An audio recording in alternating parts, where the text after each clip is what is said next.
Assalamu alaikum.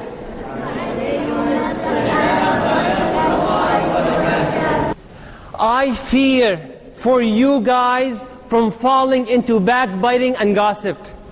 And I fear from you guys that if I were to talk about this, you will never come back again. But my fear for you is greater than my fear from you, because I love you. So I'm going to keep going with the topic, inshallah. I have talked to a brother who is in a very sophisticated educational institution, one of the biggest and most famous ones. He's a vice president there. And I asked him, how come you're not running for vice president one more time? He said, enough is enough. I'm like, explain. He said, there's a lot of gossip and backbiting going on, and I cannot handle this. And this society is based on backbiting and gossip. That's it. That's what it's based on. And you know this better than me. You go and buy a chocolate bar, and there's a gum, and there's a cashier, and they have to put a magazine about backbiting and gossip. Katy Perry has left Russell. Brad Pitt and Angelina Jolie exposed. Paris Hilton exposed sexual tape. It's all over. Even the kids read this. This is nothing hidden anymore. We think that gossip and backbiting makes you rich and famous. La wallahi, you're wrong. Allah subhanahu wa ta'ala tells us we have freedom of speech. We do, but with limits. You can drive, but there are limits. There are speed limits. Drive anytime you want. But don't cross the lanes without signal. Don't go over the speed limit. Don't. And Allah tell you speak, but you have limits. And Allah stresses on very, very hard that you guys be one with one another. إِنَّمَا الْمُؤْمِنُونَ إِخْوَةً. Brothers and sisters are with one another. Allah called us brothers and sisters. It was not me and you. Why do I call them brother, sister? Why? Where that phrase came from? Allah told us. إِنَّمَا الْمُؤْمِنُونَ إِخْوَةً. One another. Wallahi, Islam is amazing about the love of brothers and sisters together. It's just amazing. He said the Muslims are just like structures, like buildings. One another. We not let go to one another. We never separate. If one of us, we're just like a one body. If one of us is in pain, all of us feel that pain. We don't say what's happening in Syria or that country or Libya or Yemen. I'm not Yemeni, I'm not Syrian, I'm not Somali, I'm not this and that, so there's no feelings. No. The believer feels pain for what they're going through. Allah stresses this after this and verse after verse. إِنَّمَا الْمُؤْمِنُونَ إِخْوَةً. Prophet Muhammad sallallahu alayhi wa sallam, alayhi wasallam, he said, لَا يُؤْمِنُ أَحَدُكُمْ. You're not a complete believer until you love for your brother and sister what you love for yourself. The Prophet hooked your belief with the other person beside you. That person beside you, your iman is dependent on him. How do you love for him what you love for yourself? Do you hate for him what you hate for yourself? This is what Islam is based upon. The Prophet told us there's no such thing as lying except in 3 situations. And they're not even considered to be a lie. When you try to bring 2 people together, there's a fight, you can go to one person telling them that such and such person said that you're an amazing person, and they feel bad for saying such and such about you. And they never said that. But the Prophet said, this is not a lie. هذا ليس كذب. Because you're bringing 2 people together. Look what Islam promotes. Do not expose one another. Do not expose one another. Conceal. This is Islam. Manners and worship connected, never separated. This society completely different. And you guys know that. Who took this $1 million shot for John Travolta? He used to have 6 packs, now he has 6 layers of fat. Taking pictures and exposing people. This is a society. This was introduction, jumping in and digging deep to today's talk. I have a question for you guys. Man al-Muslim? Who is the Muslim? Who is the Muslim? Who is it? Go ahead. Us, but define it. So a non-Muslim comes to you, who is the Muslim? Go ahead. Beautiful. She said, whom Allah and the Message are more beloved to them than anyone else. But the Rasul, that's a beautiful, that's feeling the sweetness of Iman. But the Muslim, the Prophet answered the question. And you guys memorize it. Promise to memorize. The Prophet asked the Sahaba, Man al-Muslim? Who is the Muslim? Then the Prophet answered, Al-Muslim مَنْ سَلِمَ الْمُسْلِمُونَ مِنْ لِسَانِهِ وَيَدِهِ. The Muslim, the T-H-E, Muslim is the one whom the brothers and sisters feel safe from his or her tongue and hand. Look how severe the tongue is. Your tongue determines if you're a Muslim or not. How you speak. Are you that person when people see, they're like, stop talking? Because if this person hears us talking, it will be spread all over Facebook, all over the school. Are you that person that's physically bully, that every time you come, he's like, is he behind me? And you start getting irritated. Is he behind me? Is he behind me? That person, if some people feel like that towards you, you're not a complete Muslim. Sallallahu alayhi wasallam. You see Islam? You see how it promotes how we should feel? You see how severe the tongue is? مَنْ سَلِمَ الْمُسْلِمُونَ مِنْ لِسَانِهِ وَيَدِهِ. The Prophet stresses on the tongue, and watch what you say. Every single morning you wake up. A hadith from Rasulullah sallallahu alayhi wasallam. Every single morning you wake up, all your body parts, every single body part you have, begs and humiliates itself, begging, please, please. To who? To the tongue. All the body parts, please. What is it saying to the tongue? Ittaqillaha fina. All the body part is saying to the tongue, fear Allah in us. We are part of you. Whatever you say will be reflected in our body parts. If you are straight, we are straight. And if you're corrupted, all of our body parts will be corrupted. Look how severe the tongue is. Look how severe the tongue is in one word. One word. One single word can determine your final destination. One word, period. That's it. What's my proof? Rasulullah sallallahu alayhi wa sallam, he said, إِنَّ الْعَبْدَ لَيَتَكَلَّمَ بِالْكَلِمَةِ مِنْ رَضْوَانِ اللَّهِ. A slave of Allah would say a word which grasps and gets Allah's pleasure and satisfaction, rid Allah. And لَا يُلْقِي لَهَا بَالًا. And that slave doesn't even think about that word, or how valuable it is to Allah. And because Allah valued that word so much and He loved it, He would raise your ranks in paradise for one single word. Example, someone coming up to you, telling you, such and such person is A, and you can tell he's about to curse, you say, stop. One word. This stop can lead you to the highest levels in Jannah. Period. Done. Just for this word. Jazakallah khair. Your life has been determined, you're going to Jannah. Stop. I was upstairs and I tried my best. Wallahi, just telling you this as an encouragement and hoping that Allah would accept. I was walking outside and I seen like doors right there. And I went to leave and I'm saying, wait. Then our brother comes up to me. He's like, I have something to tell you. I'm like, what is it? He's like, it's very urgent. I'm like, go ahead, Bismillah. He said, there's this brother. I'm like, Bismillah. There's this brother. So I gotta, my antenna, my signal has to be very clear. He said, there's this brother. One time he was walking by the house of this sister. So it's getting already fishy. As he was walking, I saw him with my own eyes entering the house. I should have told him, stop right here. He said, then after he went inside into the sister house, I was stalking them from a distance. Wallahi, this happened right here. And he said, and I was looking, and I saw through the bedroom windows, I'm like, stop. Stop, don't continue. He's like, what? I'm like, don't continue. He's like, why? I'm like, don't open your mouth. I sense, and you guys sense where he's going. I looked through the bedroom window. I said, Umar ibn al-Khattab, may Allah be pleased with him. When he was the Khalifa, the leader of all Muslims, he was walking by the neighborhood.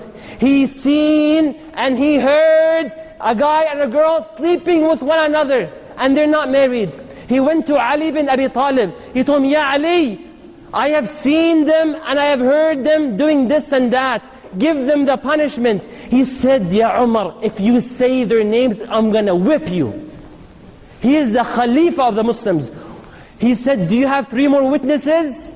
He said, no. He said, if it's only you, I'm gonna whip you.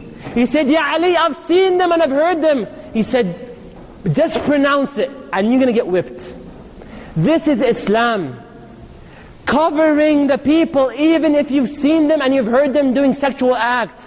What kind of religion tells you there has to be 4 witnesses for sexual relation punishment to be taken into account? How can you have 4 witnesses? This is Islam. One word, watch out. I told that brother, watch out, I cannot continue, stop. He slammed the door and he left. Between me and my heart, I'm like, I don't care. As long as I keep my relationship with Allah subhanahu wa ta'ala, and as long as I don't accept my own brother to be backbitten about or gossiped about, you go to whatever you want to go to. May Allah guide him, may Allah protect him, may Allah do whatever He wants to do with him. But I don't want to hear this. And we will talk about, is backbiting equivalent to listening to it? I'm just listening, I'm not saying it. Is it equivalent? Allah knows best. One word can ruin the oceans. What? One word, if it's transformed to a part, it can ruin the oceans. Rasulullah sallallahu alayhi wasallam was with his wife Aisha, may Allah be pleased with her. She was a little like, she had some ill feelings towards Safiya, another wife of the Prophet. So she said, alayka min Safiya, and she did this. So she did this. The Prophet realized is that what she meant is that short girl. But the reason she did it is not out of identification, but out of mocking. The Prophet said to Aisha, may Allah be pleased with her, our mother. He said, had your word be put in the ocean, it would contaminate it. If that word would be put in the ocean, it would contaminate. Imagine there's a fly in a bathtub. You filled your bathtub with water and you put a fly. You're like, oh, I can't take a shower in this. The Prophet said the word of Aisha, which is probably smaller than a fly, put it as small as a fly, small, just transform it. Put it in the ocean, done, contaminated. Fish will die. Subhanallah, one word. Digging deeper, what is ghiba, backbiting, and what is gossip, namima? Ghiba, Bismillah.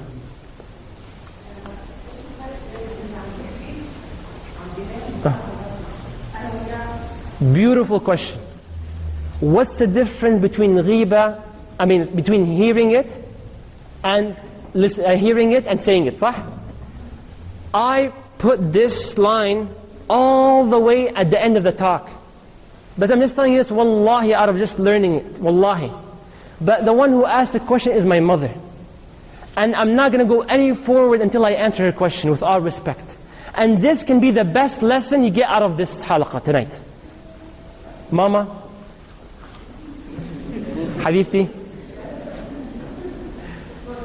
No. The listener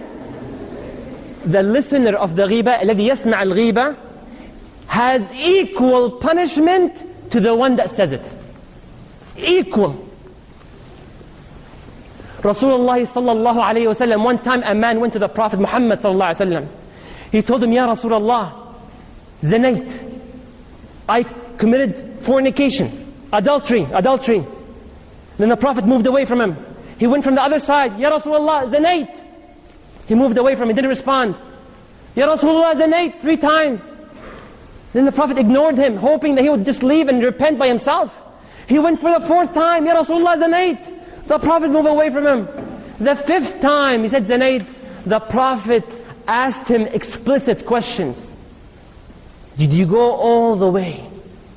Yes. Are you aware of what you're saying? Yes. What is it that you need? Tahirni ya Rasulullah, purify me. After verification and confirmation, he ordered that this man to be stoned to death. Rami bil hajara hatta al-maut. So he was being stoned to death, and that brother died. 2 Sahaba were seeing the people throwing stones. One of them said, انظر ستره الله فكشف ستره والآن يرجم كرجم الكلاب. Look at him. Allah concealed his sin. No one knew that he slept with a girl. And now he's being stoned like a dog, like an animal. One person said that. The other, listening. Look at this. The Prophet did not say anything. Rasulullah samat. As the Prophet was walking, he walked by a dead goat. Jifatun natina. A dead animal. You know the flies and the stinky smell? Then he asked, Aina fulan wa fulan? Where is the two guys, such and such, the names? They both came.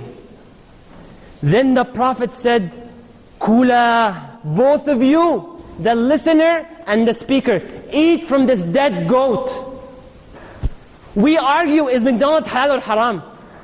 We argue, is halal or haram, McDonald's, chicken burger and stuff like that. The Prophet is saying, eat this dead animal that is stinky and disgusting. The Sahaba said, Ya Rasulullah, Yaghfirullahu lak. May Allah forgive you, Ya Rasulullah. Who in the world would eat a dead animal? He said, what you've done is eating your brother's meat. And what you've done is worse than eating from this animal. Allahu Akbar. Watch your tongue. Watch what you say and watch what you hear. I hope I answered your question. And forgive me for raising my voice.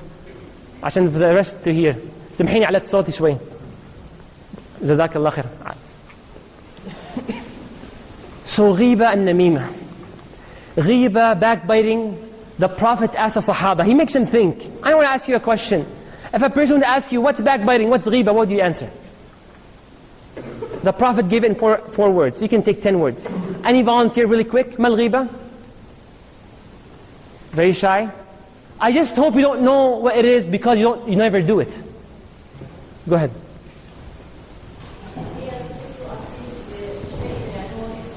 Excellent. MashaAllah. يعني 9.9 out of 10. MashaAllah. She said it right. ذكرك أخاك بما يكره. Mentioning your brother or sister in a way which they dislike. Very easy. Mentioning your brother and sister in a way they don't like. You won't like them. They just don't like what you just said about them. And had they hear what you've said, they would be upset. You don't like it. Even if it was a little bit. So you and your friend would be talking with one another, and you go to the graduation pictures, and one brother or sister is trying to look proper for the picture. So the brother wears a nice tie and a suit. It just doesn't match. Looks really funny. He always comes with his pajamas. So you're like, look at this guy, look. He's not in style, man. This guy's an idiot. This, ghiba. She has a big mouth, ghiba. She's so ugly, ghiba. Look how her ears look like, ghiba. She's dumb, ghiba. You're so tall, you look like this and that, ghiba. Look at this guy's hat, ghiba. Because you have an intention of making fun of him. Ghiba, ghiba, ghiba. Namima, gossip, what is it? Namima, Rasulullah sallallahu alayhi wa sallam said, هي القالة بين الناس. The transfer of words between the people. And this, you need to listen up for both of them. And namima is the transfer of words. I'll give you an example to define to you namima. I was in my physics class in grade 11, and I will never forget it in my life because namima is so harmful.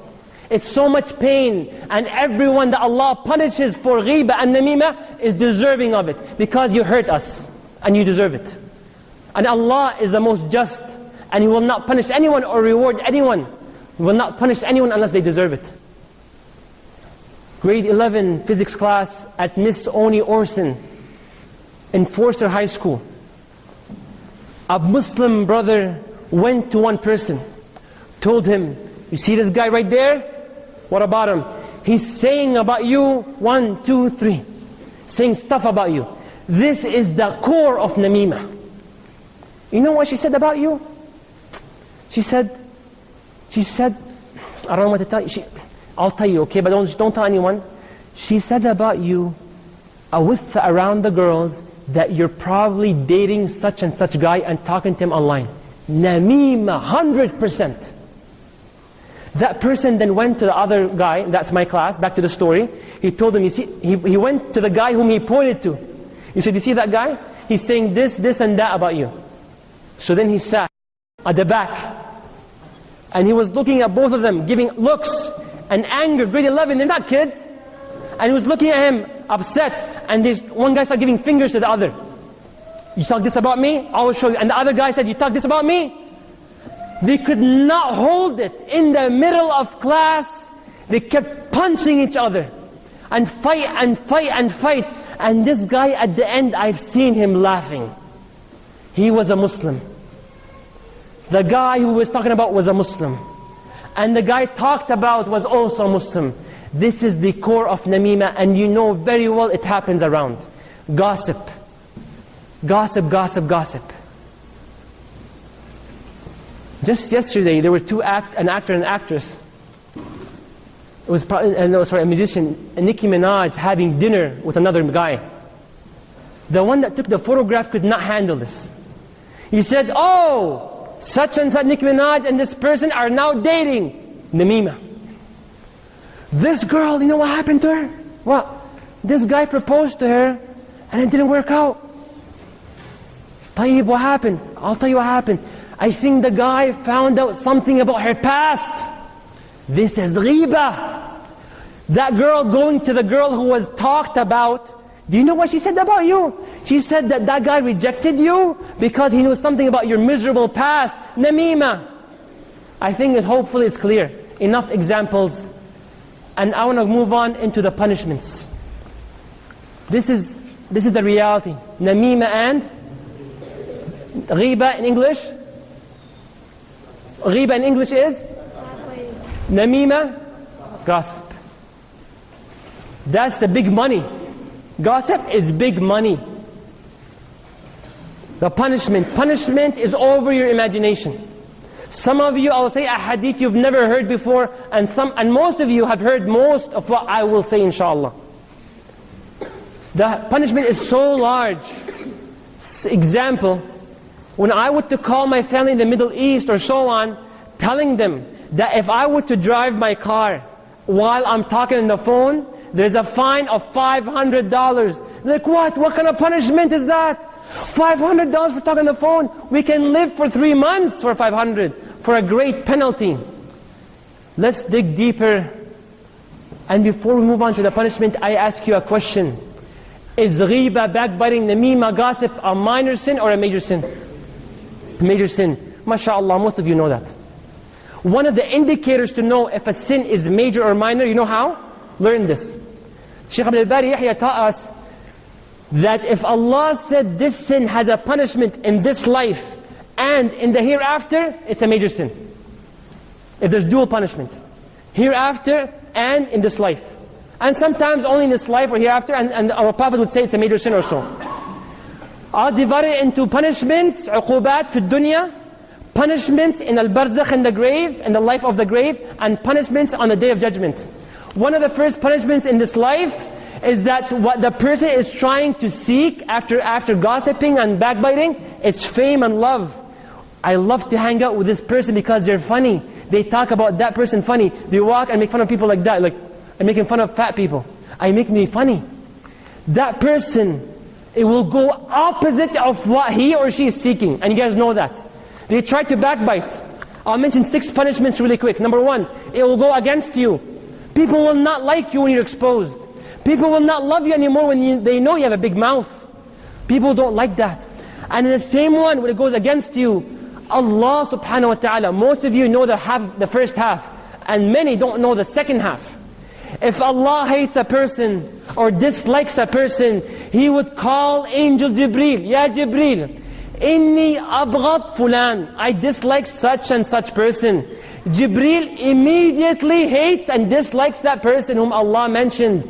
Then Jibreel calls all the angels, billions and billions, way more numbers than this earth. Ya malaika, inna Allah yabghad fulan fulan. Allah dislikes such and such. And when this happens, dislike and hate towards that person descends to earth.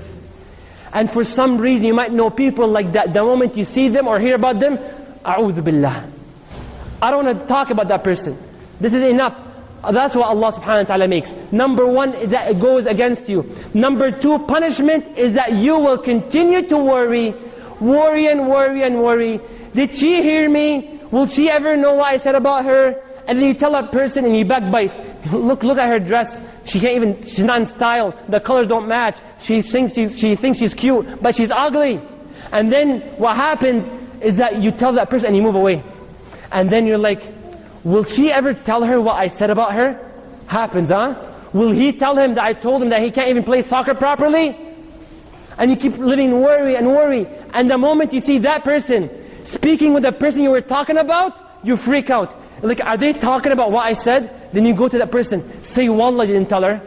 Say Wallah, and you get stressed. Number one, it will go opposite to what you want. Number two is that you will continue to live in worry and worry. And three, Rasulullah sallallahu alayhi wa sallam, he said, Ya ma'ashar al-Muslimin, O Muslims, the one who have believed in Islam with their tongue, من آمن بلسانه ولم يدخل الإيمان في قلبه, the ones who believe in Islam with their tongue and Iman didn't dissolve or sink in the heart. لا تغتابوا المسلمين, do not backbite your Muslim brothers and sisters. Do not backbite them. And if you were to seek their faults and shortcomings, Allah subhanahu wa ta'ala will seek your faults and your shortcomings. One more time. If you were to seek people's faults and shortcomings, Allah will seek your faults and your shortcomings. Until Allah will expose you, even if what you've done is in the middle of the house. You're like, no one is watching me.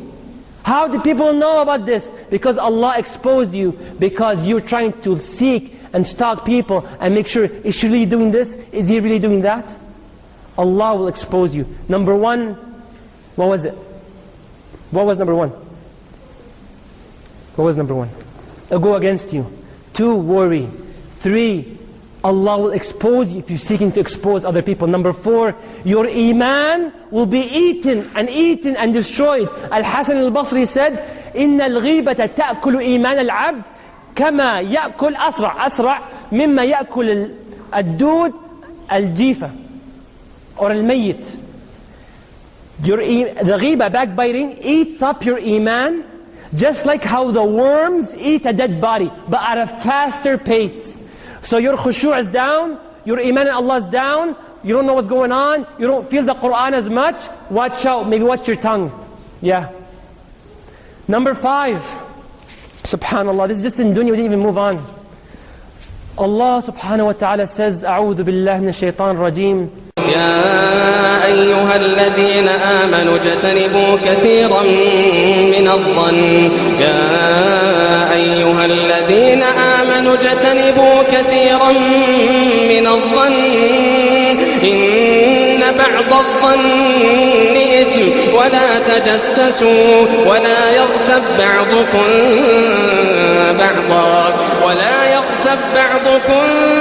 بعضا أيحب أحدكم أن يأكل لحم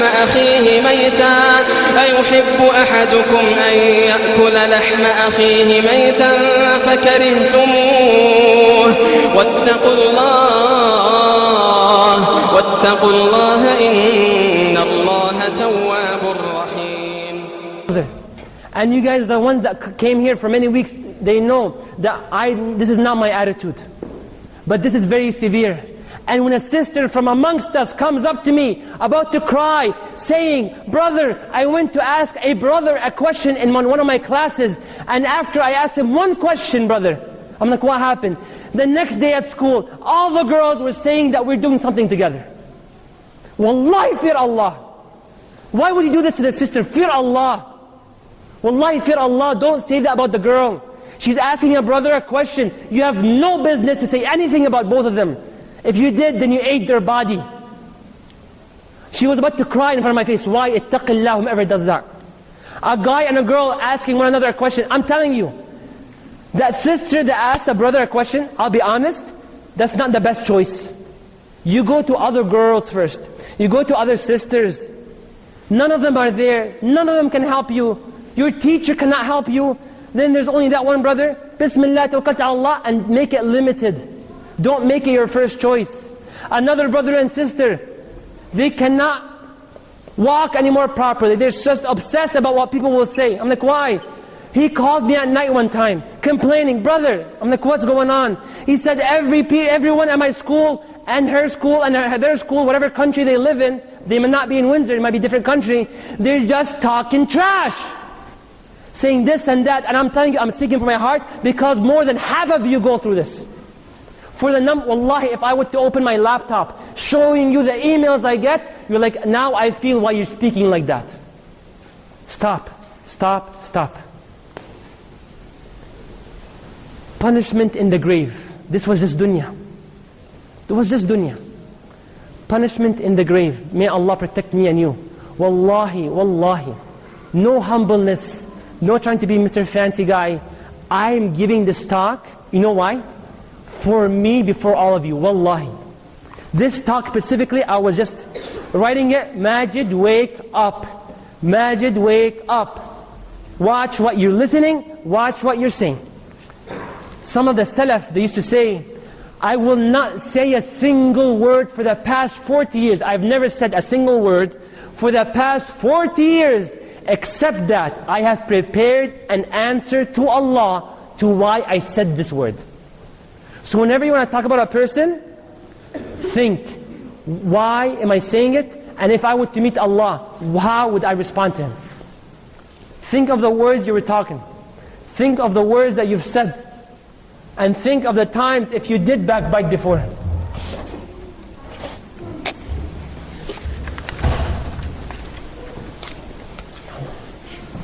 In the grave.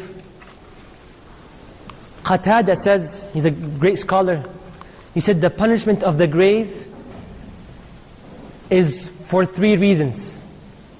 Punishment of the grave, عذاب القبر, ثلاثة أثلاث, like 1/3 of the reason. Like there are 3/3. The first third is because of namima, gossip. The second third is because of ghiba. The third is because of not cleansing yourself or protecting yourself when you use the bathroom. That's a punishment in the grave. Rasulullah sallallahu alayhi wa sallam said, لَوْلَا أَن تَدَافَنُوا.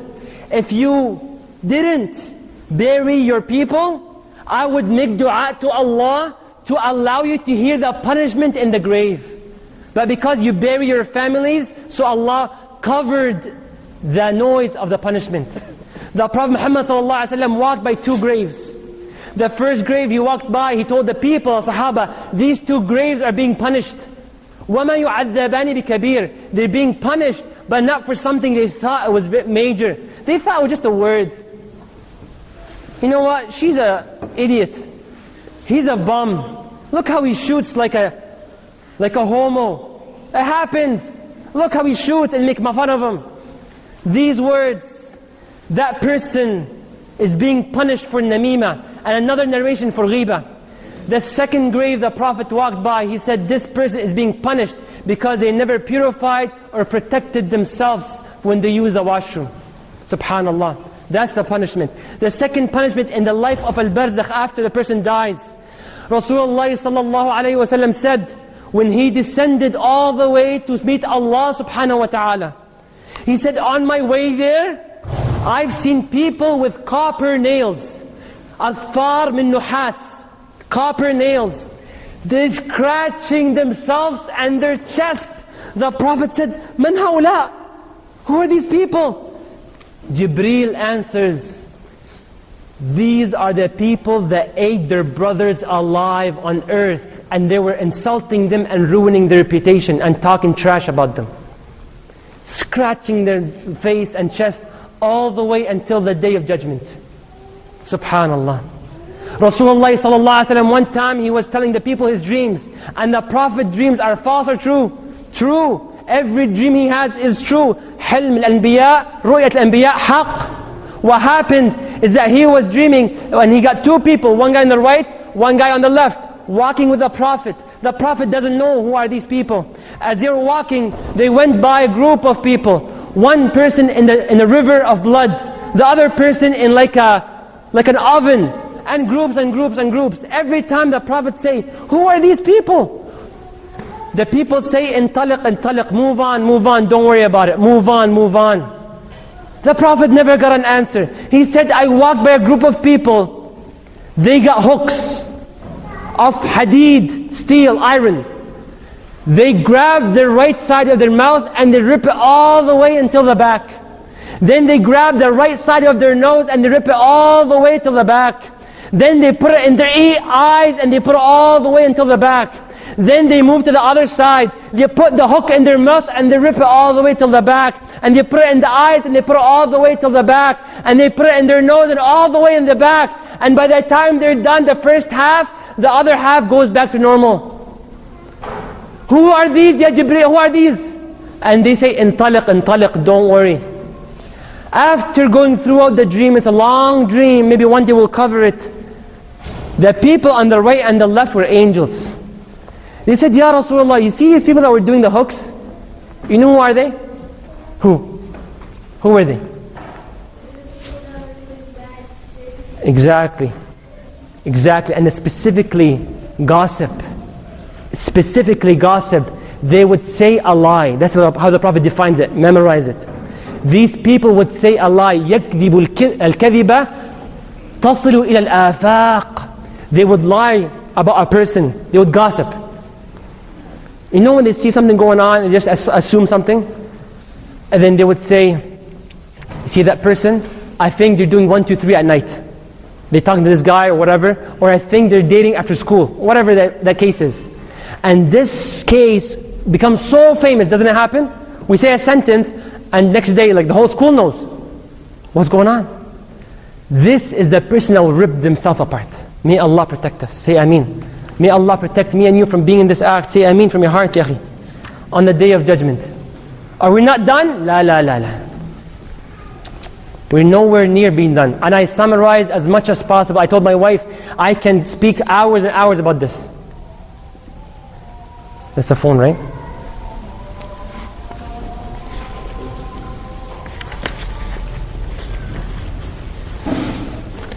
Rasulullah sallallahu alayhi wasallam, when the day of judgment comes, and you're like, I just said this word. I just never thought. Wallahi brother, wallahi, I never knew all of this. Isn't that true? Who amongst you knew all of this? Maybe there is, but sadly if you knew it and you still continue doing it. Brother, wallahi, I never knew this. And you come on the day of judgment, may Allah not make you amongst them. I say you, but not intentionally, meaning like you by name, per person. On the day of judgment, Allah subhanahu wa ta'ala will bring you. Had you bitten other people and gossiped? And the Prophet asks a question. أَتَدْرُونَ مِنَ الْمُفْلِسِ. Do you know who's the bankrupt? Who's the bankrupt? What does bankruptcy mean? Economic terms. The guy with no money, exactly. That's exactly what the Sahaba said. Al-Muflis man la dirhama wa la mata'a lah. The one with no money is the bankrupt. The Prophet rephrases the definition. Islam defines things differently. He said, Al-Muslim man salim al-Muslimun min lisanihi wa yadihi. Al-Muflis, the bankrupt, is the one that comes to Yawm al-Qiyamah with good deeds, salah, siyam, obligatory charity, and this and that, and so much goodness. And then they come while in their life they were backbiting about a person, they were gossiping about another person, and they have slandered this and hit that and bullied this, and their mouth and tongue kept working and working. What happens? So these people come, you backbit me, you were gossiping about me. Today I will take my right from you. Give me your good deeds, your salah, your hijab, your beard, your fajr, your qiyamul layl. You think you're that good guy? Now it's pay time. So you pay him back. It's payback time. You take the money back, you take the hasanat back, because that's a currency exchange. Hasanat and sayyat. No money on that day. So they take from your good deeds, they put it on their scale, and you think you're done. Then another guy comes, hold on. when we were in grade 9 and you have reached your puberty and you have been accountable, you said such and such behind my back. Today I take my right from you in grade 9. And they might have died at 63 or 70 or 80. And you're like, I forgot about you. Where are you guys coming from? For a big mouth which you had in this life. Taking from good deeds. And then at the end, you have no more good deeds. And all what you have left are sins. Then they look around. Another guy comes. You're like, I have no more good deeds to give you. No problem. I will pass on to you my sins. So give him sins. And then that person will be thrown in the hellfire. This is the bankrupt. This is the bankrupt. Many of you perhaps did not notice the following point.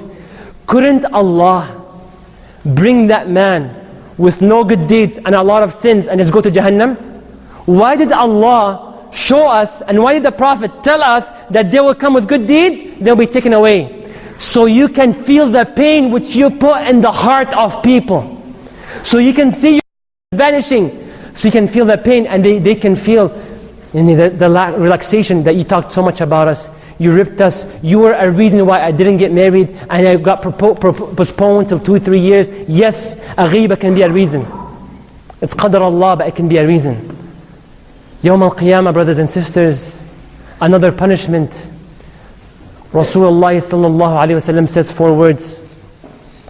La yadkhul al-jannata nammam. Period. A gossiper will not enter Jannah. Are you serious? Wallah, that's the authentic hadith. If you gossip around, telling a brother, do you know what he said about you? He said he wants to meet you after school. He wants to fight after school. He hates you. Doing this, you will not enter Jannah. Brother, it's just a simple sentence. I still pray. You're not going to Jannah. Except for after a long time. Up to Allah to forgive you at the moment or delay your entrance. If you're a true believer, believe in La ilaha illallah, your final destination is Jannah. But you might take a long time. And 1 day delay on the Day of Judgment is equal to how many years in our time? 1 day on the Day of Judgment is equal to? 1 second. 1,000 years.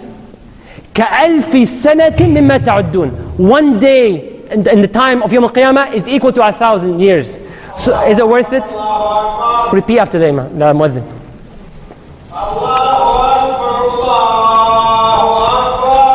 One more punishment on the Day of Judgment. This punishment is just, I learned it just 2 days ago. I never knew this punishment will happen on the Day of Judgment. I never knew that, wallahi. It's just something unimaginable. But Allah is capable. Your mind is limited, Allah is unlimited. Allah is capable of doing anything.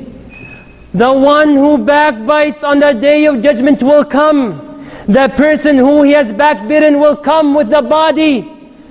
In front of them, dead body.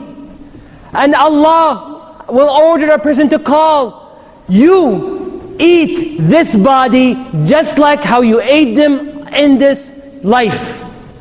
And you're looking. Eat them, and Allah ordered, you have to do it. فَيَأْكُلُهُ وَيَكْلَحْ وَيَصِيحْ. It's an order. The man who you're talking about, that girl, she will be in front of you dead. Eat them just like how you ate them alive on earth.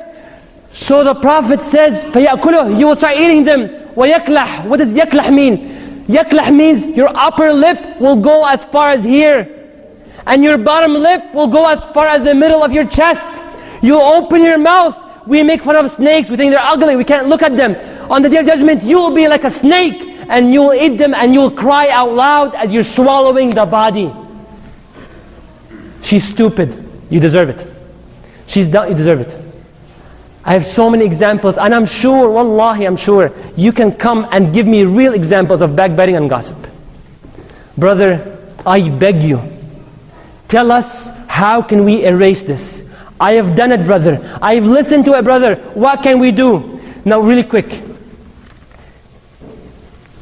You cannot doze off, okay? Now you cannot doze off. If I was boring the whole time, be patient, learn this. If you were listening to gossip or backbiting, it's equal to saying it. Deal? So both have the same way of repenting. But the one that listen to it, you gotta do a couple things. If it happens to you in the future, you tell the person, stop. Don't continue. You have to do that. Or you defend your brother or sister that you're talking about. They say, she's a liar. You're like, no, she's a truthful person. Like, no, I saw her lying. I tell you that I didn't see anything against this girl, so you don't call her a liar. The Prophet said, whomever defends the honor of their brother and sister, Allah will defend their honor and reputation on the Day of Judgment. Defend your brothers and sisters. So you tell them you stop, or you defend your brother, or you go against it. And the last resort you have is you advise them. Like, please stop talking. Wallahi, this ghiba, we heard a talk on Thursday, is dangerous, this and that, avoid it. If they continue, you have to bounce. You have to leave. Don't say, what will they think about me? You have to leave. Leave, run. Don't walk, run. You don't want to eat that dead body. Right? Doesn't it make sense? You run away, you don't walk. You're like, should I stay? No, go. He won't be my friend. Let him go to whatever he wants to go to. Don't lose Allah. Don't lose Jannah. Don't lose the Prophet Muhammad ﷺ for a friend. Because no, if they backbite about another person and they tell you about it, you smart boys and sisters know that they will backbite about you. Had they done it once, they will do it twice. If you did backbite, and the listener as well, now there are more ways to repent. Many of the ulama said, you go to the person, you tell them, you know what? I backbit you, and I apologize. Please forgive me. Many of the scholars said, you go do that. Now that's an excellent way if that person accepts your apology. Just a few days ago, I went to a guy whom I heard backbiting about, and I was so upset. Because the guy who was backbiting is one of the most religious people in the community. I'm like, he didn't do that. So I went looking and searching for the brother. I'm like, Assalamu alaikum. Brother, I'm sorry to tell you, I heard some ghiba going on. He said, Brother Majid, don't worry about it, I forgive you. Don't tell me what is it, just don't worry, I forgive you. Do that if you think the person will accept it. You guys realize what I'm saying? If the person will take it, go do it. But I want you guys, and I hope you guys follow the other opinion, is that you do not talk to the guy, you do not tell them you backbid them. You go and you seek Allah's forgiveness. And the Prophet ﷺ, one man asked him, Man najah? What's the rescue? What's the exit? What's the emergency exit? He said, Amsik lisanak, hold your tongue. وَلِيَسَعَكَ بَيْتَكَ, and stay at home. وَابْكِي عَلَى خَطِيئَتِكَ, and cry over what you've done. Cry. So you make dua to Allah subhanahu wa ta'ala, Allah forgive me. And you make dua for that person whom you've backbidden. And in the same gathering, you were talking about a person, the same gathering, let's say we were backbiting 5 guys, the same one, you go there and you tell them good stuff about that person. You change it. You say, you said he was a liar, now you say he's a good person. And you ask Allah to forgive you. You ask Allah to forgive you from the bottom of your heart. As you can see, this is severe. Watch what you're saying. Think twice. Wallahi, you will not lose. Think twice. I just learned a phrase at work. The carpenter and the jar, they tell him what? Measure twice, qis martain, وقص مرة. Measure twice, cut once. Take your time, measure, think. Is that word okay to say? Is that right? Think about it, think. Okay, go. The Prophet Muhammad sallallahu alayhi wa sallam said, Man kan yu'minu billahi wal yawm al-akhir. If you guys believe in Allah and on the Day of Judgment, okay, فَلْيَقُلْ خَيْرًا أَوْ لِيَصْمُتْ. Say something good or remain silent. May Allah reward you for coming. May Allah make you steadfast. May Allah make you powerful to resist these things.